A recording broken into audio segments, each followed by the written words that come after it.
మన ప్రభువును రక్షకుడైన యేసుక్రీస్తు పరిశుద్ధ నామమున వందనాలు. ప్రియదేవుని సంగమ ప్రియదేవుని బిడ్డలారా, మన దయకాల సమయం దేవుని వాక్యాన్ని ధ్యానించడానికి ముందుగా ప్రార్థన చేసుకుందాం. ప్రార్థన. కృపగల తండ్రి, దయగల మయస్యాన్ని బంగారు పాదాలకు లెక్కలేని వందనాలు, స్తుతులు, స్తోత్రములు. గతించిన రాత్రి అంతా నీ రేఖల చోటును కాచి కాపాడి సంరక్షించిన దేవా, మరి దయకాల సమయం సజీవులు ఎక్కడి చేరి ప్రార్థించుండగా వాక్యమైన దేవుడు వాక్యం ద్వారా నాతో మాతో మాట్లాడి మీరే మహిమ ఘనత ప్రభావాలు పొందమని యేసునామమున అడుగుచున్నాం తండ్రి. ఆమేన్.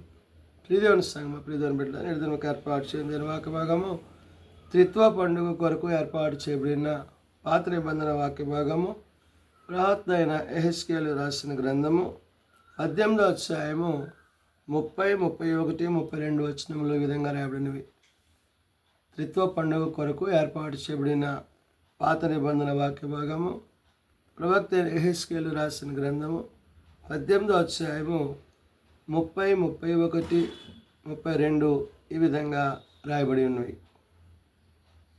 కాబట్టి ఇశ్రాయేలీయులారా, ఎవని ప్రవర్తనను బట్టి వానికి శిక్ష విధింతును, మనస్సు త్రిప్పుకొని మీ అక్రమములు మీకు శిక్షా కారణములు కాకుండానట్లు వాటినన్నిటినీ విడిచి పెట్టుడి. ప్రియదేవుని సంగమ ప్రియదేవుని బిడ్డలారా, యెహెజ్కేలు ద్వారా దేవుడు ప్రజలకు తెలియజేస్తున్న ఇశ్రాయేలీయుల ప్రజలకు అనగా తన జనాంగానికి తెలియజేసిన మాటలు అంటే వ్యర్థమైన వాటిని, వ్యర్థమైన ప్రవర్తనను, దేవుని చిత్తాన్ని గాక, దేవుని ఉద్దేశాలని గాక, ఆయనకు విరోధమైన కార్యాలను చేసే పనులు ఏవైతే ఉన్నావో అటు వాటిని విడిచిపెట్టమని దేవుడైన యెహోవా మరలా ప్రవక్త అయిన యెహెజ్కేలు ద్వారా గుర్తు చేస్తున్నాడు. అందుకని 18వ అధ్యాయము 1-2 వచనాలు ఉంటుంది. మరలా యెహోవాకు నాకు ప్రత్యక్షమై ఇలాగ సెలవిచ్చెను, తండ్రులు ద్రాక్షకాయలు మరి తినగా పిల్లల పుళ్ళు పులిసెనని మీరు చెప్పుచూ వచ్చేదరా. ఇశ్రాయేలీయులారా, దేశమును గురించి ఈ సామెత మీరెందుకు పలికెదరు అంటాడు. అంటే మీరు చేసే పనులే మీ బిడ్డలు కూడా చేస్తున్నారు, మీరు చేసే ఆలోచనలే మీ బిడ్డలు కూడా చేస్తున్నారు. అంటే ఏది దేవుని చిత్తమో దాన్ని కాకుండా మీరు చిత్తానికి వ్యతిరేకమైన మీరు పనులు పనిచేస్తున్న విధానాన్ని అక్కడ భక్తుడు యెహెజ్కేలు ద్వారా దేవుడు గుర్తు చేశాడు. అందుకే అంటున్నాడు, మరలా యెహోవాకు నాకు ప్రత్యక్షం ఎలాగ సెలవిచ్చును అన్నాడు. హెచ్చరికలు, ఇవన్నీ హెచ్చరికలు. దేవుడు వారి వారి అతిక్రమాల పాపములను బయటికి తీసుకురావడానికి ఇశ్రాయేలీయులకి దేవుడు చెప్తున్న మాటగా, తండ్రులు ద్రాక్షకాయలు తినగా పిల్లల పళ్ళు పులిసెనని మీరు చెప్పుదురు వచ్చేదరా అంటున్నాడు. అంటే ఇది సంబంధం లేని మాటలు. అలాగా మీరు దేవుని మాటలకు కాక మీరు మీ జ్ఞానంతో, మీ ఆలోచనతో మాట్లాడుతున్నారని చెప్తూ అన్నాడు, ఇశ్రాయేలీయులారా, దేశమును గురించి ఈ సామెత మీరెందుకు పలికెదరు అంటున్నాడు. కాబట్టి ఇక్కడ దేవుడు మనకు చేసేది, దేవుడు మనకి ఇచ్చేది అది మేలైనదనే విషయాన్ని గుర్తు చేశాడు. అందుకనే 18వ అధ్యాయము 30 వచనంలో ఆయన అంటున్నమాట, కాబట్టి ఇశ్రాయేలీయులారా, ఎవని ప్రవర్తనను బట్టి వానికి శిక్ష విధింతును. అంటే నీ ప్రవర్తన సరిగా ఉంటే నీకు శిక్ష ఉండదు. నీ ప్రవర్తన సరిగా లేకపోతే నువ్వు శిక్షింపబడతావు, దండింపబడతావు. ఆ తరువాత నీవు దేవుని యొక్క చిత్తాన్ని నుండి దూరం అయిపోతావు. కాబట్టి ఇక్కడ దేవుడైన యెహోవా సెలవిస్తున్నమాట, కాబట్టి ఇశ్రాయేలీయులారా, ఎవని ప్రవర్తనను బట్టి వానికి శిక్ష విధింతును, మనస్సు త్రిప్పుకొని మీ అక్రమములు మీకు శిక్షకు కారణము కాకుండానట్లు. అంటే అక్రమం చేయవారులా నా యొద్ద నుండి తొలగిపోండి అని ప్రభు సెలవిచ్చాడు. ఇక్కడ దేవుడైన యెహోవా కూడా అదే చెప్తున్నాడు. ఏమని? అక్రమము అనేది పాపము చేసే పరిస్థితిలో ఉన్నారు. ఎవరిని ప్రవర్తన బట్టి వానికి శిక్ష విధిస్తును, మనస్సు తిప్పుకొని మీ అక్రమములు మీకు శిక్షకు కారణము కాకుండా. అంటే మీ ప్రవర్తనలో, మీ ఆలోచనలో, మీ తలంపుల్లో దేవుని చిత్తాన్ని కలిగి ఉండండి అన్నాడు. వాటినన్నిటినీ విడిచిపెట్టుడి అన్నాడు. ఏదైతే నీకు దేవునికి ఆయాసాన్ని కలిగించేదిగా ఉందో, నీకు దేవునికి మధ్య అడ్డుగోడగా ఉందో దానిని నువ్వు వదిలిపెడితే నీకు ఆశీర్వాదం అనేది కలుగుతుంది అంటున్నాడు. మీరు జరిగించిన అక్రమ క్రియలన్నిటినీ విడిచి నూతన హృదయమును నూతన బుద్ధిని తెచ్చుకోండి అంటాడు. అక్రమ క్రియలు, గతంలో వారి పరిస్థితులు, గతంలో వారు చేసిన పనులు, ఇవన్నీ కూడా దేవుడు గుర్తు చేశాడు. అంటే ఆయన చిత్తాన్ని కాక, ఆయన ఉద్దేశాన్ని కాక, ఆయన మాటని కాక వారు తృణీకరించిన వారిగా, మరి వేదన కలిగించిన వారిగా ఉన్నారనే విషయాన్ని యెహెజ్కేలు ద్వారా దేవుడు ఇక్కడ గుర్తు చేస్తున్నాడు. మీరు జరిగించిన అక్రమము క్రియలన్నిటినీ నూతనము హృదయమును నూతన బుద్ధికి తెచ్చుకునుడి అన్నాడు. ఇశ్రాయేలీయులారా, మీరెందుకు మరణము నొందుదురు?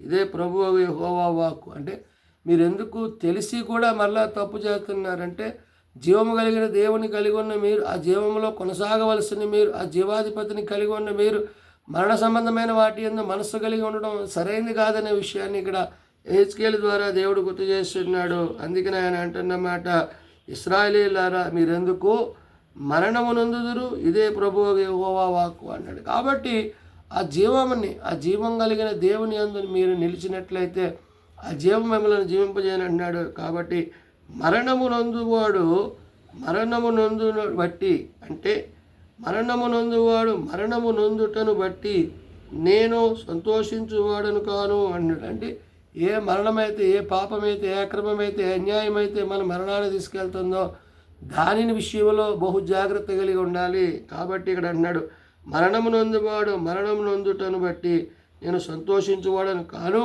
కావున మీరు మనస్సు త్రిప్పుకొనుడి, అప్పుడు మీరు బ్రతుకుదురు. ఎప్పుడైతే మీ మనస్సు, మీ ఆలోచన, మీ తలంపులు దేవుని వాక్యానుసారంగా, ఆయన లేఖనానుసారంగా, ఆయన చిత్తానుసారంగా అవి జరిగింపబడతావో, నెరవేర్చబడతావో, అప్పుడు దేవుడు మీ పట్ల గొప్ప కార్యాన్ని చేయననే విషయాన్ని యెహెజ్కేలు ద్వారా దేవుడు చెప్తున్నాడు. అందుకనే నేను సంతోషించువాడను అని అంటున్నాడు. మరణము నొందినట్లు నేను సంతోషించువాడను మరి కాను.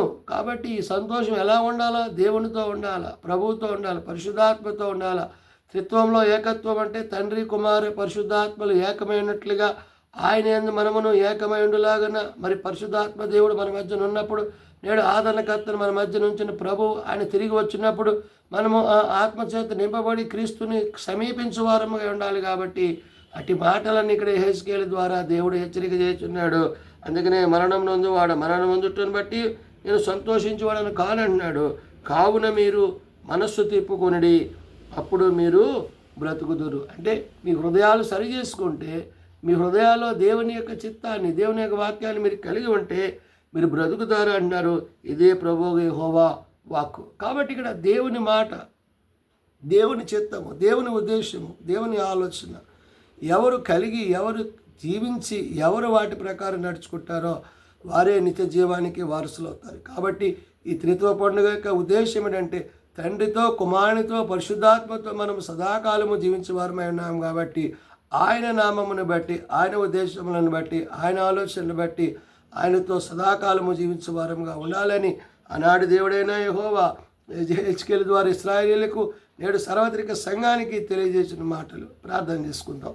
ప్రేమ నమ్మకం కలిగిన మా తండ్రి, కృప కలిగిన దేవా, నిజమైన ఆయన, వ్యర్థమైన వాటిని, వ్యర్థ ప్రవర్తన అనుసరింపక నీ నీతిని, నీ సత్యమును అనుసరించి, నీ వాక్యమును అనుసరించి నీ కృపయందు కొనసాగుటకు నీ సహాయము మాకు దయచేయండి.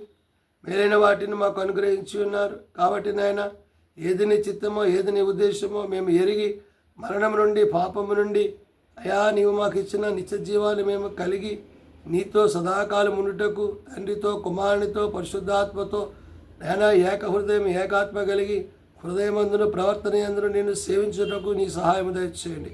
ఈ త్రిత్వ పండుగలో ప్రభువా, తండ్రిగా, కుమారునిగా, పరిశుద్ధాత్మగా మా మధ్య నివసించు మరొకసారి నాయన మీ రెండవ రాకడలో మమ్మల్ని అందరినీ నాయన నీ రాజ్యానికి చేర్చనే ఉన్నారు. కాబట్టి తండ్రి, నీ చిత్తాన్ని ఎరిగి నీ కుమారుని విశ్వాసం ఉంచి నేడు మీరు మా మధ్య నుంచిన ఆదరణకర్త అయిన పరిశుద్ధాత్మ ద్వారా అటు సిద్ధపాటు మాకు దయచేయండి. బలహీనలను బలపరచండి, రోగులను స్వస్థపరచండి, హాస్పిటల్స్ వద్ద, ఇండ్ల వద్ద ఉన్న వారిని ముట్టి లేవనెత్తండి.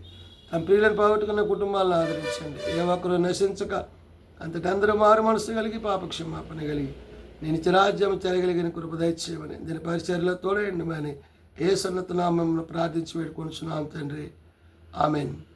పరలోకమందున్న మా తండ్రి, నీ నామం పరిశుద్ధపరచబడిగాక, నీ రాజ్యం వచ్చుగాక, నీ చిత్తం పరలోకమందు నెరవేర్చినట్లు భూమి మీద నెరవేరుగాక. మానదినాడు మాకు దయచేయము. మెడల అపరాధం చేసిన వారిని మేము క్షమించున్న ప్రకారం మా అపరాధములను క్షమించము. శోధనలో తేకాదుషులు తప్పించు. రాజ్యము, శక్తి, మహిమ నిరంతరము నీవే అయినావు తండ్రి. ఆమేన్. మన పరమతండ్రైన దేవుని ప్రేమ, ప్రభువైన యేసుక్రీస్తు కృప, ఆదరణకర్త అయిన పరిశుద్ధాత్మ సహాయము సదా తోడేయండి సంరక్షించునుగాక. ఆమేన్.